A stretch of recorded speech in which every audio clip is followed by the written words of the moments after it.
কেমন আছো সবাই? তো তোমরা তো আগের পাটেই দেখে নিয়েছো যে আমাদের বাড়িতে অনেক গেস্ট আসার কথা আছে।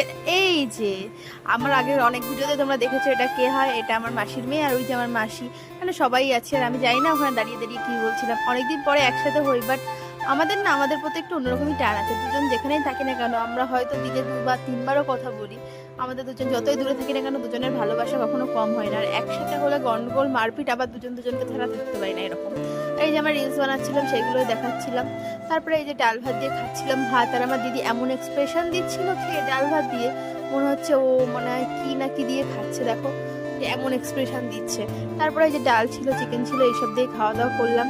আর বিভৎস ঝাল হয়েছিল। আর আজকের রান্নাটা তোমরা তো দেখেছিলে যে বাবা রান্না করেছে, তাই সবাই বলা বলি করছিলাম যে বাবা কি ঝাল দিয়েছে। এই যে ভাইয়ের চোখ দিয়ে মুখ দিয়ে জল বেরিয়ে গেছে, দিদিরও সেম অবস্থা। তারপরে খাওয়া দাওয়ার পরে আমরা এতটাই ভুক খাট যে আমরা রাত্রে আবার কেক নিয়ে বসেছিলাম। তো আজকে ভিডিও পর্যন্ত, টাটা। নেক্সট পার্ট আসছে।